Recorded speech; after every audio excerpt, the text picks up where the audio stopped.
أشهد أن لا إله إلا الله وحده لا شريك له وأشهد أن محمدا عبده ورسوله أما بعد فأعوذ بالله من الشيطان الرجيم بسم الله الرحمن الرحيم الحمد لله رب العالمين الرحمن الرحيم مالك يوم الدين إياك نعبد وإياك نستعين اهدنا الصراط المستقيم صراط الذين أنعمت عليهم غير المغضوب عليهم ولا الضالين.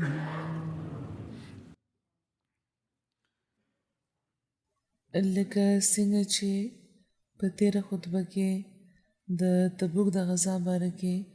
په اختصار ذکر شوی و. حضور فرمایي چې دې بس نور تفصیل نن بیانوم. حضرت مسلم موعود رضی الله تعالی عنہ د دغه غزا یعنی د تبوک د غزا پس منظر بیانوي او فرمایي چې کله رسول کریم صلی الله علیه و آله وسلم مکه فتح کړه نو ابو عامر مدني چې خزرج قبیله سره تعلق لرلو او د یهودیانو عیسایانو سره د مین ملاقات په وجه د ذکر او د وظایف عادي وو او په دغه وجه خلکو باغه ته راهب ویلې خو د مذهب په لحاظ هغه عیسائی نه وو. دا تند رسول کریم صلی الله علیه و آله وسلم چې مدینې ته ورسېدو نو هغې نه پس مکې ته وتښتېدو او چې کله مکه فتح شو نو دی دا سوچ کولو چې اوس ماته د اسلام خلاف شورش پیدا کولو لپاره څه بل تدبیر کول پکار دی. نو آخر د خپل نوم او طرز بدل کو او مدینې سره جوخت قبا نومې او کلي ولته لاړ اوسېدل شروع کړه. د ډېرو کلونو پورې د بهر اوسېدو په وجه او څه شکل او د لباس تبدیلولو په وجه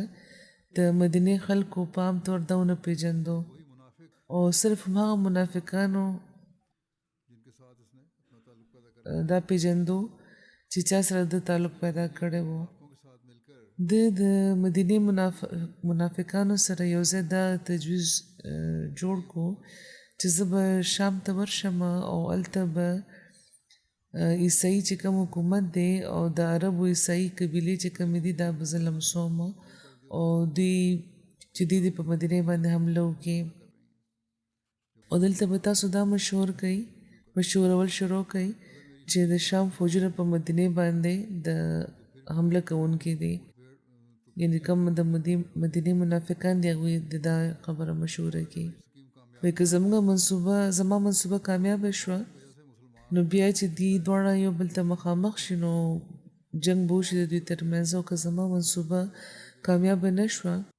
نو د دغو افواهونو په وجه به مسلمانان شاید چې شام ته پخپله ورشي او حمله پرې وکړي او داسې به د قیصر حکومت او د دې ترمنځ جنګ شروع شي او زموږ کار به وشي. په دواړو صورتونو کې فایده زموږ ده. دغه فتنه پرداز دا وی. نو دا تحریک کولو نه پس دا تن شام طرف ته ورغلو او د مدینې منافقانو هر ورځ په مدینې کې دا خبرونه مشهورول شروع کړه چې فلانه قافله موږ ته میلاوه شوه هغې موږ ته دا وی چې د شام لښکر په مدینې باندې حملې تیاري کوي لګیا دی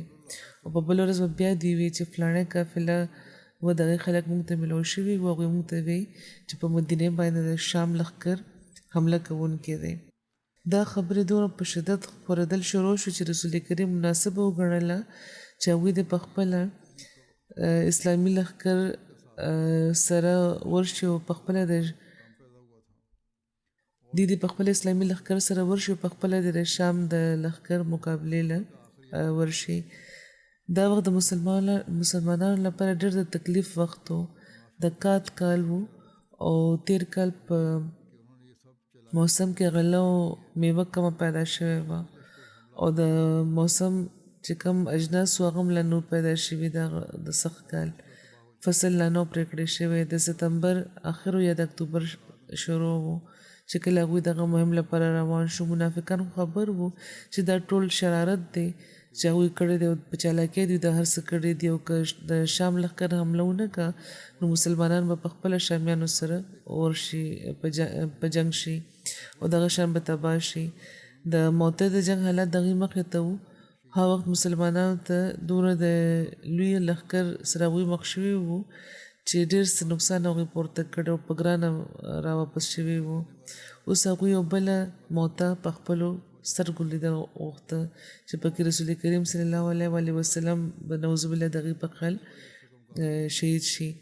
نو یو خوا خو منافقانو هره ورځ دا خبرې خورولې چې فلاني ذریعې نه موږ ته دا معلومه شوې ده چې دشمن حمله کوونکی دی او د شام فوجونه را روان دي بل خوا به خلک به یارول چې دومره د لوی لښکر مقابله اسانه نه ده تاسو جنګ لپاره نه دي تلل پکار او د دغه کاروایانو د هغوی غرض دا و چې مسلمانان د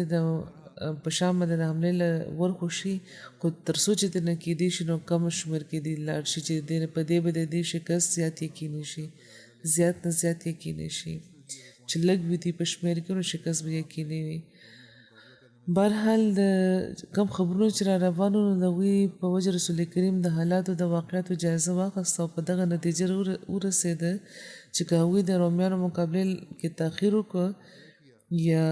هغوی ته د مسلمانانو د زیر اثر علاقو کې د داخلېدو موقع ورکړه نقصان به یې زیات وي نو ځکه هغوی د تنګۍ او د شدت نه باوجود دا فیصله وکړه چې رومیانو له د پیشقدمۍ مهلت ورکولو نه بغیر په خپله د هغوی علاقې ته ورشي او د هغوی خلاف د یو فیصله کن جنګ دی وکړی شي حضرت مسلم موعود دا یو بل ځای کې دغه شان بیان کړی دی فرمایلی دی چې رسول کریم ته چې دا افواهونه ورسېده نو هغوی حکم ورکړو چې په ځای د دې چې رومیان دې په موږ حملو کې موږ په هغوی باندې به حمله وکړو او موږ ته پکار دی چې په سرحد ورشو هغوی دې ودرو هغوی مسلمانانو له د تیاری حکم ورکړو زر فرمایي چې لومبۍ حواله د یو تاریخ کتاب نه ما ورکړې وه دا دومره برخه د حضرت مسلم موعود ده بهرحال نبی کریم صلی الله علیه وسلم عموما د چې کوم جنگي مهمات بو هغه به خفیه ساتل خو د خبر د مهم نه پس د تبوک مهم داسې وو چې رسول کریم عام اعلان فرمایلی وو د لارې مشکلاتو د دشمن د کثرت مخکې نه وی ویلي وو او د تیاری تلقین فرمایلی وو دا بخاري کې دا روایت راځي ورسره هغوی مکې او د نورو عربو قبیلو ته خلک لیږلي وو چې هغوی دی په لښکر کې شامل شي او بل طرف ته هغوی چې کوم مالداره خلک وو هغوی ته تاکید فرمایلو چې هغوی د خدای پاک په لاره کې خپل مال خرج کړي رسول کریم صلی الله علیه وسلم مختلفو قبیلو ته په جنګ کې د شاملېدو پیغام لیږلی وو او د هغوی طرف ته خپل سفیران لیږلي وو لکه څنګه چې ذکر شوی دی نو حضرت بریده بن اسید هغوی د بنو اسلام طرف ته حضرت ابورهم غفاري د خپل قام بنو غفار طرف ته حضرت ابو واقد لیسی د خپل قام لیس طرف ته حضرت ابو جاد زمری د هغوی د قام طرف ته هغوی لیږلي وو حضرت رافع بن مقیس د جوهینه طرف ته هغوی لیږلي وو همدغه شان حضرت طعیم بن مسعود اشجع او بدیل بن ورقه عمرو بن سالم او بصر بن سفیان هغوی د بنو کعب د بنو عمرو طرف ته لیږلي وو او همدغه شان عباس بن مرداس هغوی د بنو سلیم طرف ته روان کړي وو په مدینه کې ها وخت ډېر د ویرې فضا وه او وجه دا وه چې طاقتور دشمن څه وخت هم حمله کولی شي نو د بخاري د یو روایت مطابق حضرت عمر بیانوي چې موږ به یو بل سره خبرې کولې چې یو غساني بادشاه موږ سره د جنگ لپاره خپل اسونه تیار کړي دي یعنې تیاری کړی دی پورا او د بخاري یو بل روایت کې د حضرت عمر بیان دی چې موږ د یو غساني بادشاه ویره لرله او موږ ته دا ویلی شوي وو چې هغه موږ باندې د حملې تیاري کوي لګیا دی او په دغه فضا کې زموږ سینې د ویرې نه ډکې شوې وې. بهرحال دې نه باوجود د صحابه د تیاری او د مالی قربانۍ چې کومه ایمان افروزه مظاهره ده هغه ښکاره شوې وه او د دې تفصیل کې لیکلي دي چې د دغه ویرې سره سره مدینه هغه وخت سخت قحط سره مخ و او فصلونو میوه لا پخېده او په دغه قحط کې خلک خپل فصلونه راغونډولو فکر په تیاری کې و چې د جهاد اعلان شوی و. بیا سخت د اوړي موسم و او د سوونو میل سفر و او د لارې د سامان چې کومه تنګي واقع دې نه علاوه وه. د دغه ټولو مسلو په موجودګۍ کې د رسول کریم له طرف نه چې کله د جهاد اعلان وشو نو د اخلاص او د وفا چې کوم پیکر وو او خپل چې کوم ژوند قربانونکي خلکو دي خپل تیار فصلونه او خپل پخې شوې میوې پرېښودې او د سفر تیاری دي شروع کړه. د دومره د اوږد سفر تیاری د دغه مخلصو خو غریبو صحابهو لپاره آسان کار نه و او رسول کریم هم د دغه مشکلاتو د لحاظونو ښه خبرو نو هغوی د مال د قربانۍ عام تحریک چې وکړو نو مالدارو له د خدای پاک په لاره د خرج کولو د سورلۍ د مهیا کولو تحریک یې فرمایلی و چې من جهز جیش الاسرة فله الجنه چې چا چې د جیش الاسرة د جنگ تبوک سامان ورله پیدا کو نو هغه ته به جنت ملاویږي. په دغه موقع چې چا د ټولو نه زیات د ټولو نه مخکې چې کوم چا سامان راوړی و هغه حضرت ابوبکر صدیق و. هغوی د خپل کور ټول سامان وروړی و چې 4,000 درهمه قیمت. رسول کریم حضرت ابوبکر نه تپوس کړو چې تاسو خپل کوروالاو لپاره څه پرېښي دي که نه. هغوی ورته عرض کړو چې کوروالاو لپاره به خدای او د هغه رسول پرېښی دی. او یو روایت کې حضرت عمر خپله واقعه بیانوي چې رسول کریم موږ ته ارشاد فرمایلي چې موږ د صدقه وکړو او هغه وخت ما سره مال و نو ما وی چې زه چې دوی نه مخکې شوی نه یم د حضرت ابوبکر نه نن خو به زه هغې نه مخکې شم. نو چې ما خپل نیم مال وروړو نو رسول کریم راته وفرمیل چې تا خپل کوروالاو لپاره څه پرېښودو نو ما ورته عرض وکړه چې دومره مې هغوی له هم پرېښی دی یعنې نیم مې وروړو نیم مې هغوی له پرېښودو. او حضرت ابوبکر چې راغله نو هغوی سره هم څه و نو رسول کریم ورنه تپوس وکړو چې ابوبکر تا خپل کوروالاو له څه پرېښوده د حضرت عمر مخې ته. نو هغوی ورته عرض وکړو چې ما د هغې لپاره د خدای او د هغه رسول پرېښی دی. نو حضرت عمر وی چې ما وی چې د قسم په خدای زه هیڅ دوی نه په هیڅ څیز کې نشم مخکې کېدی. دغه واقعه حضرت مسلم موعود په خپلو الفاظو کې بیانه کړې ده. دغه شان چې د یو جهاد په موقع حضرت عمر بیانوي چې ما ته دا خیال راغلو چې حضرت ابوبکر همیشه د ما نه مخکې شي او نن به زه د هغوی نه مخکې کېږم. په دغه خیال زه کور ته ورغلم او ما د خپل مال نه نیم مال راوباسلو او د رسول کریم صلی الله علیه وسلم په خدمت کې وړاندې کول نه مې راوړه. هغه زمانه د اسلام لپاره ډېر د مصیبت دور و او حضرت ابوبکر رضی الله تعالی عنہ خپل ټول مال راوړی و او د رسول کریم په خدمت کې وړاندې کړی و. رسول کریم صلی الله علیه وسلم ته تپوس وکړو چې ابوبکر په کور کې د څه پرېښی دی نو هغوی ورته عرض وکړو چې خدای او د هغه رسول.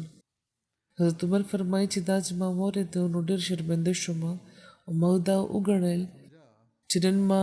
خپل ټول زور لګولی و چې د ابوبکر نه به مخکې شم خو نن هم ابوبکر ما نه مخکې شو. د حضرت عثمان د مالی قربانۍ باره کې یو روایت دی چې حضرت عبدالرحمن بن خباب دا بیان کړی دی چې زه رسول کریم په خدمت کې حاضر وم او هغوی د اسره د لښکر باره کې تحریک فرمایلو. نو حضرت عثمان بن عفان ودرېده او عرض یې وکړو چې یا رسول الله زما په ذمه 100 اوښان دي د هغې د پالانونو او د کجاوو سره د خدای پاک په لاره کې. نو رسول کریم بیا د لښکر باره کې تحریک وفرمایلو. نو حضرت عثمان بیا ودرېده او بیا عرض وکړو چې یا رسول الله 200 اوښان سره د پالانونو او کجاوو زما په ذمه دي د خدای پاک په لاره کې. رسول کریم بیا د لښکر باره کې تحریک فرمایلو دا خبر اوریدونه باوجود نو حضرت عثمان بیا ودرېده عرض وکړ چې یا رسول الله 300 خان د پالانونو او د کجاوو سره د خدای پاک په لاره کې زما په ذمه دی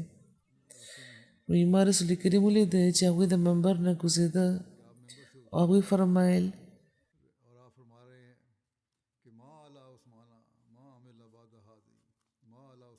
چې عثمان باندې هېڅ ګرفت نشته پس له دې چې کوم دا څه چې ده وکړه هېڅ ګرفت پې نشته بیا څه چې ده دا اوس وکړه او یو بل روایت دی چې حضرت عبدالرحمن بن صبره بیان کړی دی چې حضرت عثمان د رسول کریم صلی الله علیه وسلم په خدمت کې 1000 دینار وړاندې کړ او چې کله هغوی د جیش اسره تیاري چې کوله او هغه پیسې هغوی له ورکړې نو حضرت عبدالرحمن وی چې ما نبي کریم صلی الله علیه وسلم ولیده چې هغوی هغه دینارونه په خپل غېږه کې لیده الټه پلټه یې کول لیده او فرمایل چې ما در عثمان ما عمل بعد اليوم چې هیڅ ضرر به عثمان ته نه رسي چې څه چې نن دې ده وکړه 2 ځله هغوی دا فرمایلي او د یو روایت مطابق حضرت عثمان په دغه موقع 10,000 دینار ورکړي وو نو رسول کریم د هغې لپاره دا دعا کړې وه چې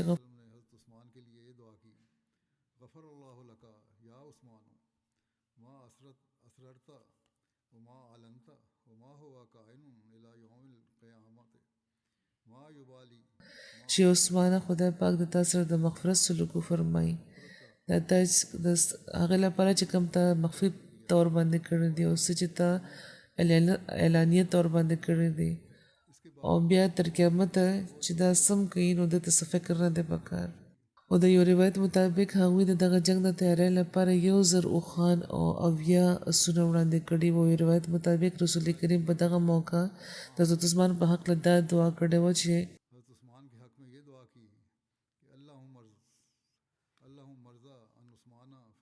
چې خدای ته عثمان ناراضي شه ځکه چې زم د ناراضي یم ابن اسحاق بیانوي چې حضرت عثمان د تبوک د غزا په موقع دومره پیسې خرج کړې وې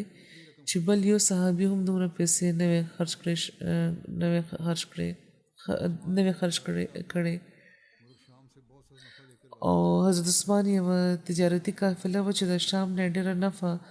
راوړې وه واپس راغلی وه نو هغوی دغې 3مه برخه د فوج د ټولو اخراجاتو لپاره د خپل په ذمه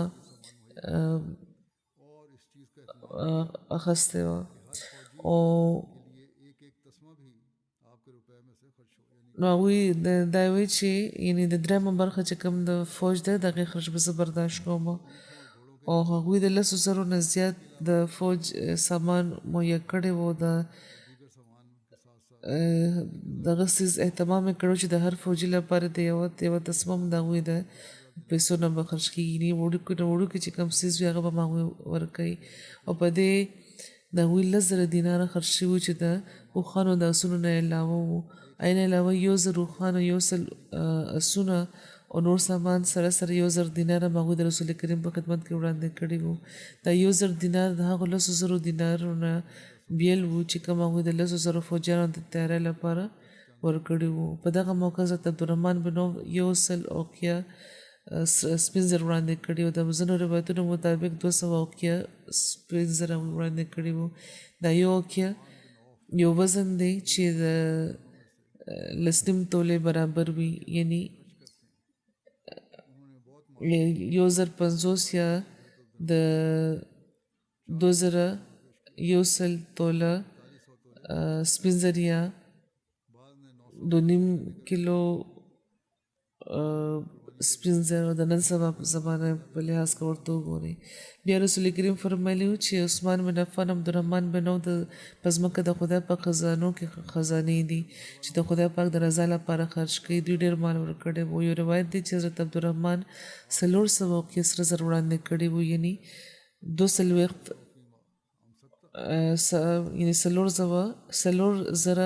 او 200 تولې سره زر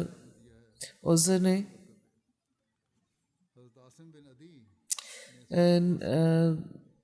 900 اوښان وړاندې کولو بیان هم چا کړی دی او ډېرو د نورو قربانو ذکر دی او د یو روایت مطابق حضرت عبدالرحمن بن عوف د رسول کریم په خدمت کې حاضر شو او عرض وکړو چې ما سره 8000 درهم دي، ما 4000 د کور والو لپاره کې خو د 4000 ستاسو په خدمت کې وړاندې کوم. رسول کریم هغوی له د برکت دعا کړې او ورته فرمایلي چې بارک الله فيما امسکت وفيما اعطيت، یعنې دا چې څه د کور والو لپاره کې خو د خدای پاک او څه د خدای پاک په لاره کې د ورکو خدای پاک د پر هر څه کې برکت واچوي. حضرت عاصم بن عدي اویا وسق کجورې وړاندې کړې وې. دا وسق هم یو پیمانه ده د شپېتو سا برابر یو سا تقریبا 3 کیلو وي، 3 سیره وي، یعنې تقریبا 12,600 کیلو کجورې دا جوړې دي. رسول کریم په خدمت کې مال چې چا راوړو پای کې حضرت عباس بن عبدالمطلب، حضرت طلحه بن عبید الله، حضرت سعد بن عباده، حضرت محمد بن مسلمه نامې ملاویږي چې چا زیاته قربانۍ کړې وي. حضرت مسیح موعود علیه السلام فرمایي چې یو هغه زمانه وه چې د خدای پاک په دین باندې خلکو خپل ژوند قربانولو لکه د څاروو د مال خو بیا ذکر سره حضرت ابوبکر صدیق رضی الله تعالی عنہ د یو ځل نه زیات د خپل کور ټول مال قربان کړی وو، ان تر دې چې ستنه په کور کې نه وه پرېښې. همدغه حضرت عمر هم د خپل د بساط او د انشراح مطابق او حضرت عثمان هم د خپل طاقت او د حیثیت مطابق او اعلی حاصل قیاس او د خپل د مراتبو مطابق ټولو صحابه د خپل د ژوند او د مال سره په دغه دین باندې دغه دین لپاره د قربانۍ لپاره و تیار شوي وو. هغې فرمایي چې خدای پاک فرمایي چې لن تنالوا البر حتی تنفقوا مما تحبون، چې تر څو تاسو خپل ټولو نه خوښ څیزونه د خدای پاک په لاره کې خرج نه کوئ نیکي به بیا نه مومئ. او د نیکۍ د ترلاسه کولو لپاره به صحابه خرج کول. حضرت مسلمون بیانوي چې صحابه به ځینې وخت خپل کور ټول مال اسباب به خرڅ کړو، د جنګ اخراجات به پوره کول، بلکې دا ښکاري چې ځینې وخت هغوی خپل ټول جایدادونه به خرڅ کړو، په نورو باندې به خرج کول او د هغوی د ضرورتونه به مهیا کول، یعنې جنګ له په تلونکي چې کوم به وو هغوی لپاره. یو ځل رسول کریم بهر تشریف راوړو، هغوی فرمایل چې فلاني سفر باندې زموږ فوج تلونکی دی خو مؤمنانو سره هېڅ هم نشته، نو تاسو کې څوک شته چې ثواب ترلاسه کړي. حضرت عثمان چې دا واورېد نو ودرېد، د خپل ټول مال هغوی راوباسلو او هغه پیسې د مسلمانانو د اخراجاتو لپاره د رسول کریم په خدمت کې وړاندې کړي. رسول کریم څومره چې هغوی بچ کړی وي پیسې هغه ټولې چې کومې جمع کړې وي، رسول کریم چې دا ولیدو نو فرمایل چې خو دا نو هغوی فرمایلي چې عثمان جنت په بیه واخیستو. حضرت خلیفة المسیح ثالث هم د مال د قربانو په لړ کې په خپله یو خطبه کې دغه واقع داسې بیانه کړی چې په یو موقع د جنګ تیاری لپاره ډېر د مال او حاجت و او څه مال تنګي هم هغه وخت وه او دنیاوي داسې چې کله د فراخۍ ورځې وي او کله د تنګۍ، او په دغه موقع د تنګۍ ورځې و د جنګي ضروریات وو. نو نبي کریم صلی الله علیه وسلم د صحابه مخې ته د ضرورت حقه وړاندې کا او د مال د قربانۍ هغوی ته تلقین وکړو. نتیجه دا شوه چې حضرت ابوبکر صدیق خپل ټول مال راوړو او حضرت عمر خپل نیم مال راوړو او حضرت عثمان عرض وکړو چې زما د دا پیشکش قبول کړی شي چې زه به 10,000 صحابه پوره خرج برداشت کوم او دې نه علاوه هغوی 1,000 اوښان او بیا اسونه ورکړي وو. همدغه شان ټول چې کوم مخلصه صحابه وو هغوی د خپل توفیق او د استعداد مطابق د مال قربانۍ وړاندې کړی وي او خدای پاک د دې بهترینه نتیجې راوباسلې وي. د خدای پاک ډېر فضل دی چې د جماعت احمدي خلک دغه خبره باندې پوهېږي چې د مال د قربانو اهمیت څه دی. اکثر واقعه چې زه بیانوم نو ځینې خلک په حقیقت کې چې خپل هر څه وي هغه قربان کړي او چې کوم مالدار دي صاحب حیثیت خلکو ته هغوی ته د حضرت ابوبکر، حضرت عمر او د حضرت عثمان نمونې وړاندې ساتل پکار دي او بیا د قربانۍ معیار زیاتول پکار دي. غریبانانو د منځنۍ درجې چې کوم خلک دي او باقي یو قربانۍ کوي، د خدای پاک په فضل ډېر مالداره خلک هم داسې دي چې د الله معیار قربانۍ کوي او چې کوم کمزوري دي هغوی ته هم د دین د اشاعت لپاره مخکې راتلل پکار دي. په دغه زمانه کې هغوی دپاره دا موقع ده چې قربانۍ وکړي او صحابه تر څو چې ممکنه ورسره څه به وړاندې کړي وو غریب او چې کوم مجبوره سپایانو لپاره سورلی او تورې او نور آلات د جنګ هغوی مهیا کړو. ځینې غریب چې کوم صحابه وو او صحابیات هغوی به یو دوه موټې غله به وړاندې کوو، د هغوی به زړه ډک شو چې کاش که دې سره نور څه وی نو هغه به وړاندې کړی خو منافقانو به ورپورې ټوکې کولې چې دیو په دې څیزونو باندې کیسر له شکست ورکوي مد یو وړه شاندې پیمانه وي د موټې برابر منافقانو دغه طنز مبارک خدای پاک فرمایي چې الذين يلمزون المتطوعين من المؤمنين في الصدقات والذين لا يجدون إلا جهدهم فسيسخرون منهم سخر الله منهم ولهم عذاب أليم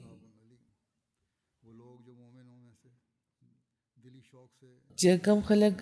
مؤمنانو کې کم خلک چې د زړه په شوق نیکي کوي او صدقې کوي دی باغی باندې تهمت لګوي او په خلکو باندې هم چې د خپل د مهنت د سوا ور سره بل څه نشته دی او پر دې ټوکې کوي نو خدای پاک به دې له دې د ټوکې جواب ورکوي او دې لپاره دردناک عذاب مقدر دی په مهنت باندې د مال قرباني کوونکو کې حضرت ابو وکیل مو هغې ټوله شپه د کوین اوبه وباسلې وې او 200 کجورې هغوی ترلاسه کړې وې یو ساعت تقریبا 2.5 کیلو وي تقریبا 15 کیلو کجورې هغوی ترلاسه کړې وې او هغې کې یو سا هغوی د خپل د خاندان والو لپاره ایښې وې او یو سا کجورې هغوی د رسول کریم په خدمت کې وړاندې کړې دا قرباني چې هغوی څه کولی شو کړی حضرت مسلم موعود په یو ځای کې بیان کړي چې رسول کریم یو ځل د چندې تحریک وکړو نو یو صحابي لاړ څه مزدوري وکړه شاید چې د یو کوی نه اوبه راوباسلې وې او د هغې په بدل کې هغې له نیم سر یا 3 پاوه غله ملاوه شوی وه چې هغې په چنده کې ورکړه هغه د زرګاو روپو وجت و منافقانو خندل او دا به وي چې دا د دوی د جنگ تیاری روانې دي دا د تبوک د جنگ واقع ده چې کوم رومیانو سره دا جنگ کېدونکي وو او د روم حکومت داسې وو لکه څنګه چې نن سبا د پیرنګیانو حکومت دی کله چې حضرت مسلمون دا بیان فرمایل هغه په دنیا باندې د پیرنګیانو حکومت و او د دومره لوی حکومت سره د جنگ لپاره هغه صحابي یو څو موټې اوربشې راوړې وې نو منافقان په دې باندې ورپورې ټوکې کولې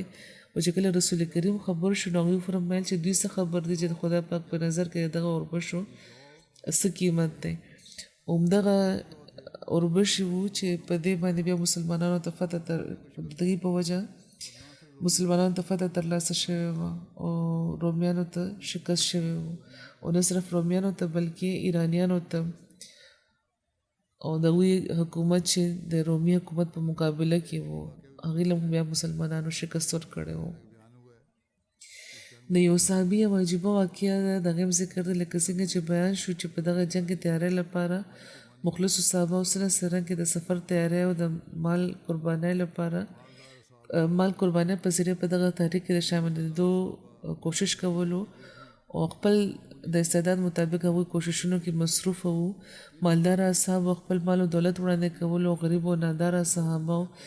مهنت مزدوري کولو څه به چې ورته بدل ملاو شو معاوضه هغه به هغوی وړاندې کړه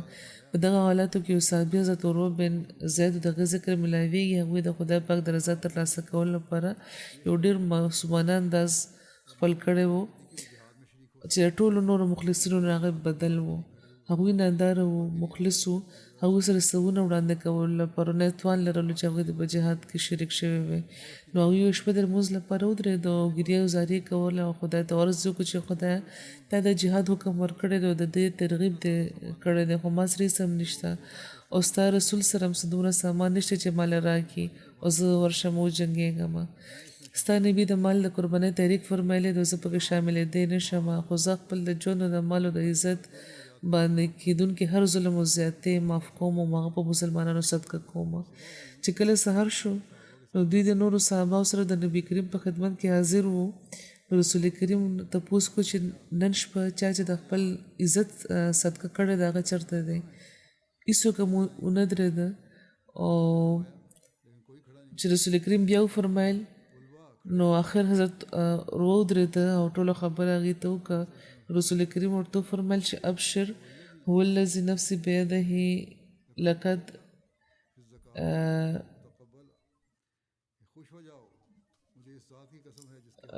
کتبت فی الزکات المتقبله ته خوشحاله شه چې ما ته قسم د هغه ذات دی چې چا په لاس کې زما ژوند دی چې ته په هغو خلکو کې ولیکلی شوې چې چا صدقه قبلیږي نو څومره ښایسته او بیل د اخلاص بیل د جذبه او د اخلاص د قربانۍ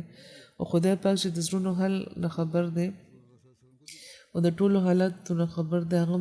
دا جذبه قبول کړه رسول کریم هم نه خبر کړه حضور فرمایي چې خزم په دغه موقع وروسته نه مې پاتې شوي هغوی هم د جنګ نه تیاری لپاره خپل کالي وړاندې کړي وو او حضرت ام سنان بن اسلمیه بیانوي چې ما حضرت ام سنان اسلمیه بیانوي چې ما حضرت عایشې په کور کې د رسول کریم مخې ته یو صادر لیدلو خور شوی چې پکې خوشبو بازوبند کړې واله ګوتې او پازیبونه چې کوم د ټولو ښځو د مسلمانانو د جنګ د جهاد لپاره په تیاری کې ورکړي وو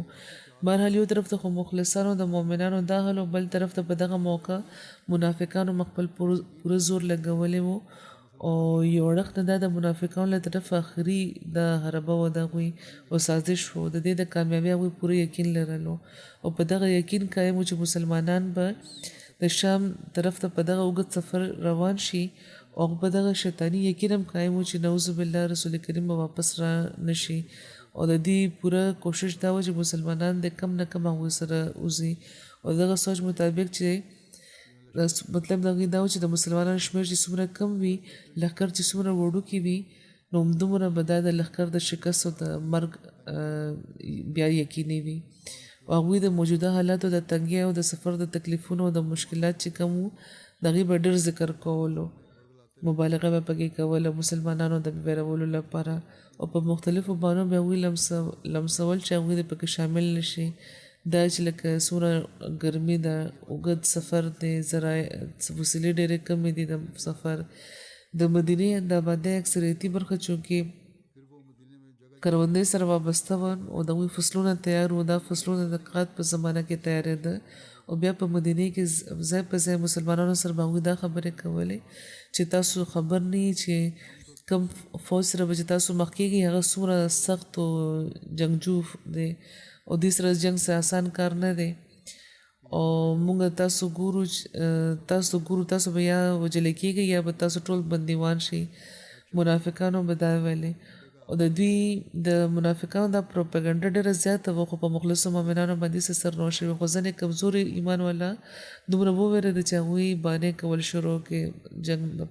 تلو لپاره یعنې جنګ ته په نه تلو لپاره او داسې عذر کوونکي اکثر منافقان وو نو قرآن د داسې خلکو ذکر دغه شان کړ دی چې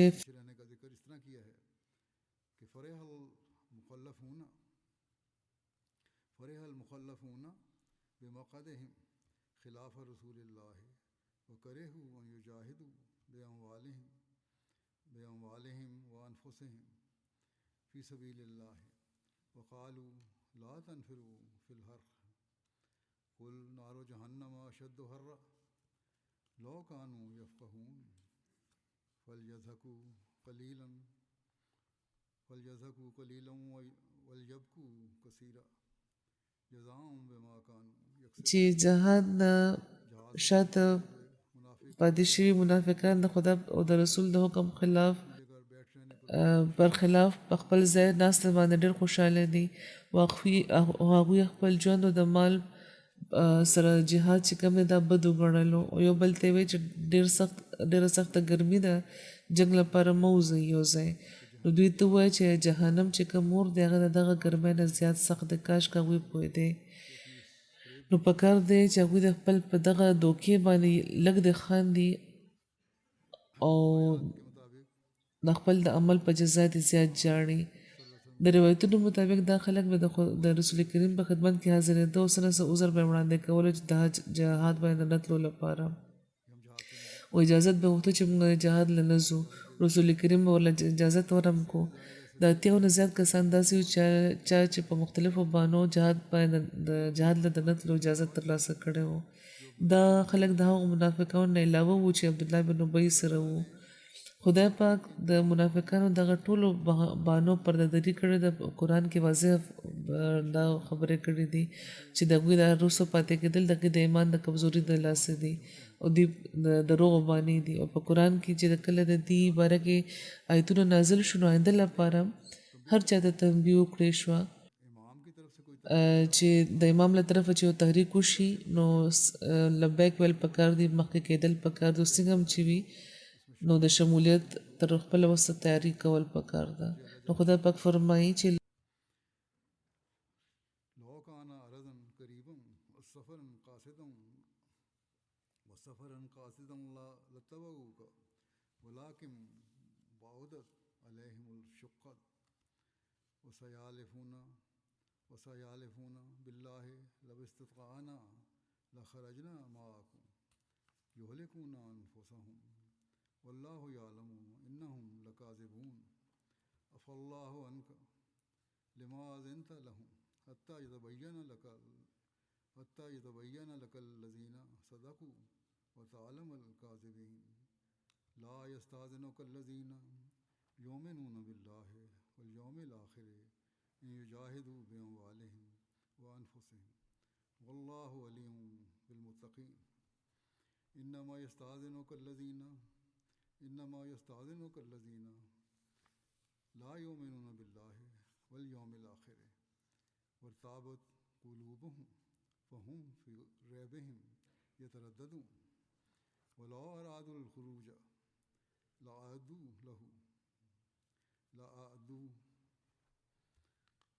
له عدة ولكن كره الله بعاصهم وثبتهم وقيل اقعدوا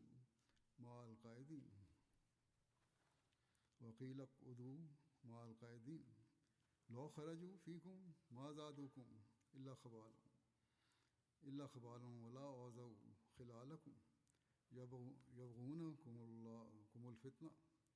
يبغونكم الفتنة وفيكم سماعون لهم والله ولي بالظالمين لقد ابتغوا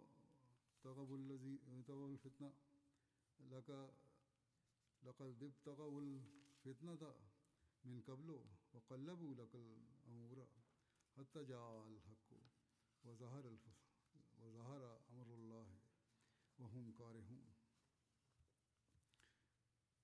من قبل وقلبوا لك الأمور حتى جاء الحق وظهر أمر الله چې که فاصله جوخته وي او سفر آسان وي نو به ضرور دا پسې روان شوی وي خو مشقت کول دي نن ډېر د لرې خبره ده دوی به ضرور د خدای قسمونه خوري چې کومګه توفیق لرلې نو ضرور به تاسو راوته وي هغوی په خپل ځان وجني او خدای خبر دی چې دی یقینا دروغجن دي خدای پاک دې تا سره درگذرو کې تا دی له اجازه ولې ورکو تر سوچې ته هغه نه خبر شوی نه وي چې څوک چې رښتیا وي او څوک چې دروغجنان دي هغې باندې پېژندلی وي کم خلک چې د خدای او په آخرت باندې ایمان راوړي هغې تا نه د خپل د مال او د ژوند سره د جهاد رخصت نه غواړي او خدای پاک متقیانو نه خبر دی او صرف هغه خلک ته نه رخصت غواړي چې د خدای او د آخرت په ورځ باندې ایمان نه لري او زړونه په شک کې مبتلا دي او هغوی په خپل په شک کې متردد پراته دي او که هغوی په د جهاد باندې د وتو اراده وی لرلې نو ضرور به د دې تیاري معمول کړی وي خدای پاک دا خوښ اډونه که چې هغوی د دغه اعلی مقصد لپاره ودرېږي او هغه هغوی ملته پاتې که ورته و چې کښېنئ چې کوم خلک ناست دي هغوی سره او که تاسو په شامل شوی په جهاد کې نو د بدنظمۍ په نه علاوه به تاسو په بل هیڅ کې نه وي زیات کړی او ستاسو ترمنځ به دومره په تیزۍ دوی سورلی روانې کړې وې چې تاسو لپاره به فتنه غوښته او ستاسو ترمنځ د هغې خبرې په غور اورېدونکي هم شته او خدای پاک ظالمانو نه ښه خبر دی یقینا دوی مخکې فتنه غوښته هغوی او ستا مخې ته معاملات الټه پلټه وړاندې کړل تر دې چې حق راغلو د خدای پاک فیصله ښکاره شوه په داسې حال کې چې هغوی دا سخته ناخوښوله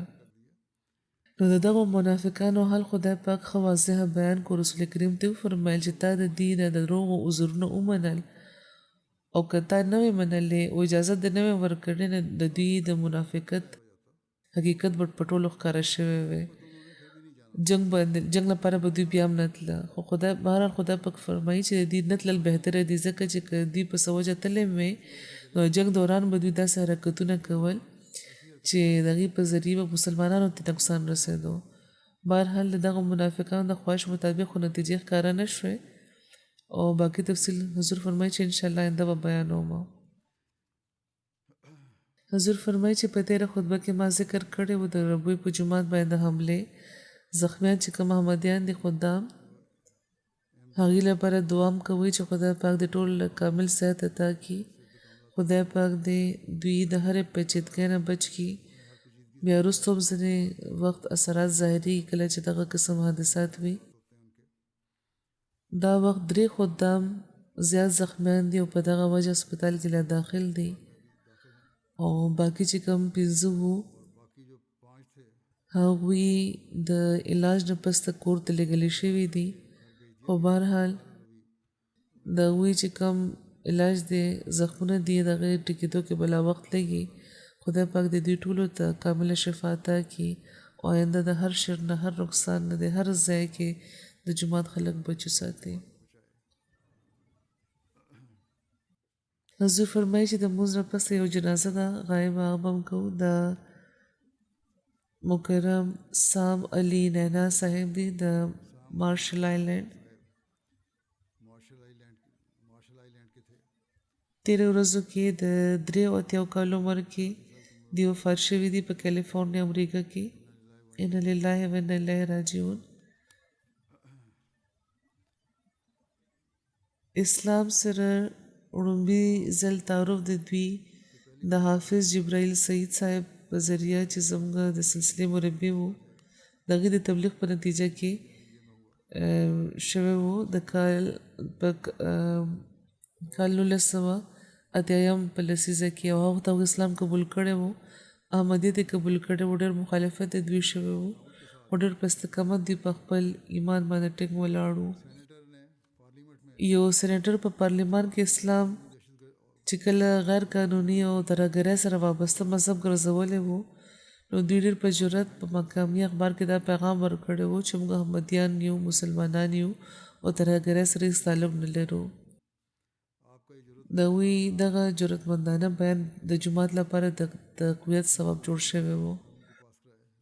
هغه سینیټر کوشش کړی و چې قانون د پاس کړي خو بهرحال د دې د کوشش په وجه دا ونه شو په مقامي معاشره کې دوی ډېر اثرداره شخصیت په طور پیژندلی کېده فلاح الدین شمس صاحب نائب امیر د امریکې وایي چې تر 15 کالو پورې په مارشل آیلینډ کې د کار کولو توفیق ماته ملو شوی دی هلته به زه تلم ځکه چې د امریکې په ذمه وه دا جزیره سام صاحب د حافظ جبرائیل صاحب په ذریعه احمدي شوي وو په سر کې 15 کورنۍ وې احمدیانو او جومات ډېر وړوکی شان وو رجسټرډ هم نه وو خو بهرحال ډېر په محنت د حافظ صاحب د دوی په کوشش هلته جومات بیا رجسټر شوی وو حافظ صاحب واپس راغله نو ډېره اوږدې مودې پورې هلته بیا څوک مربي نه وو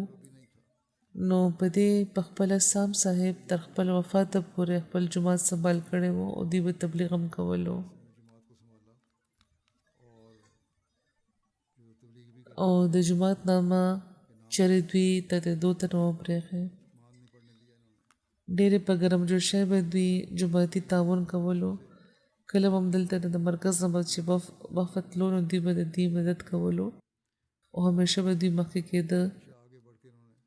کار لپاره او نتیجه خیز کارونه به دوی کول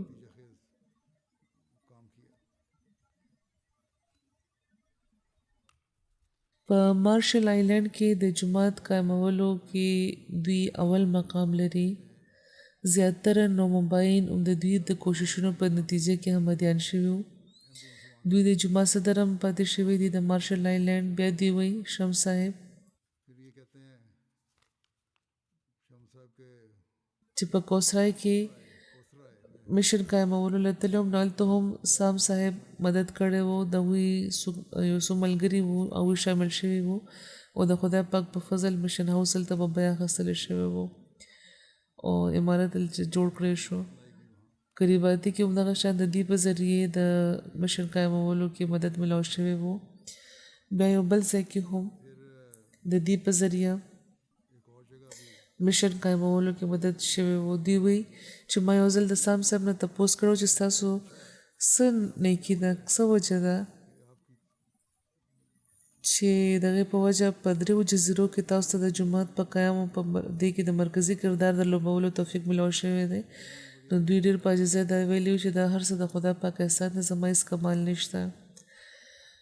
قاسم چودھری صاحب د سلسلې مربي په مارشل آیلینډ کې هغوی وایي چې د رکاوټونو نه باوجود په خپل ایمان باندې قایم وو. اهلیې سره یو ځای دوی قربانۍ کولې او د دې د اهلیې په قربانۍ یو ځمکه وقف شوې وه. د دوی اهلیې خپل ځمکه ورکړې وه. ورباندې نن د مارشل آیلینډ د جزایرو لومړی جومات هلته جوړ شوی دی. په خپل الفاظو کې د خپل د اسلام د قبلولو واقعه دغه شان ده. دوی وایي چې په کال 1987 کې زه زما اهلیه میری لانګ آیلینډ زما ښځه میری په لانګ آیلینډ زه زما اهلیه میری په لانګ آیلینډ کې یو هوټل کې سارو. یو سهار موږ خپل د کمرې نه بهر راووتو نو موږ ولیده چې یو اوږد شیطان دی د افریقې. ما چې ورته سلام وکړو نو هغې سره مې تعارف وشو نو خبر شوم چې هغوی حافظ جبرائیل سعید صاحب دي،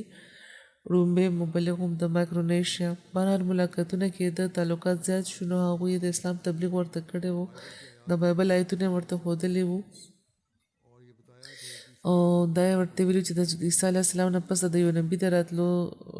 خوشخبري ورکړی شوې ده په بایبل کې. نو زه حیران شوم او بیا یو صرف آیت نه بلکې نور آیتونه مو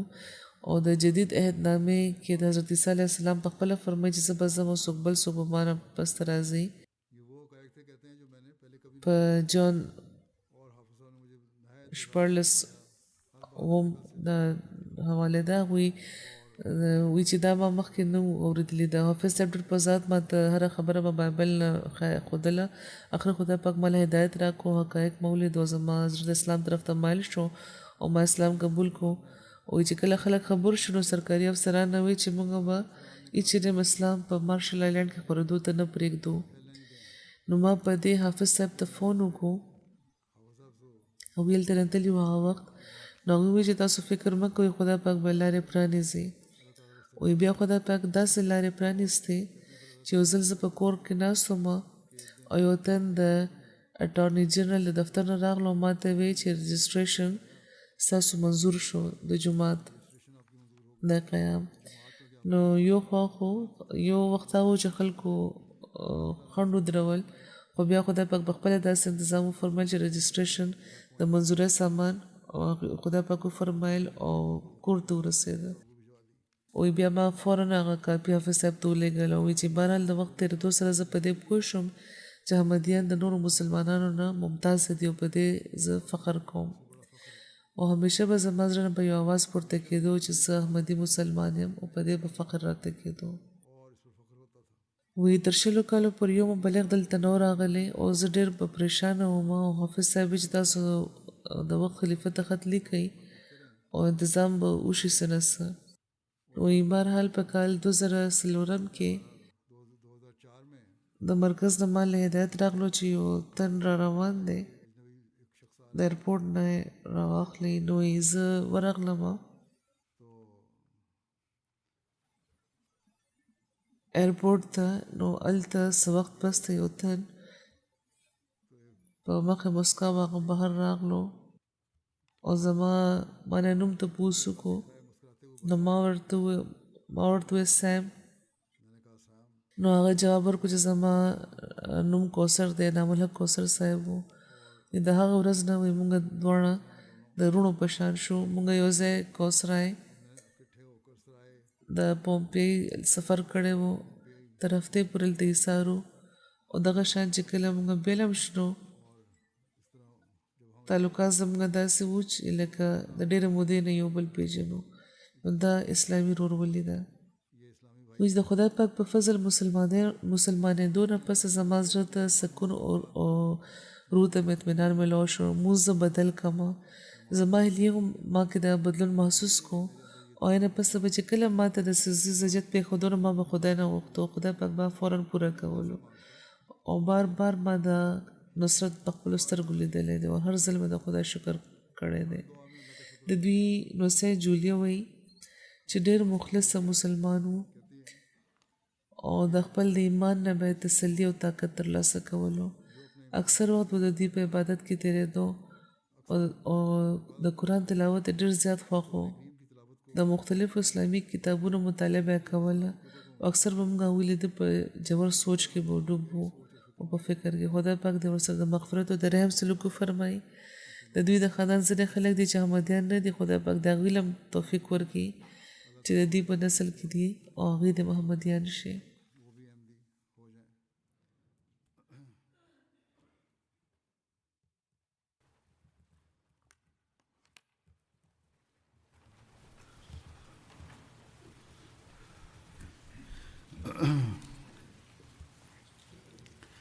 الحمد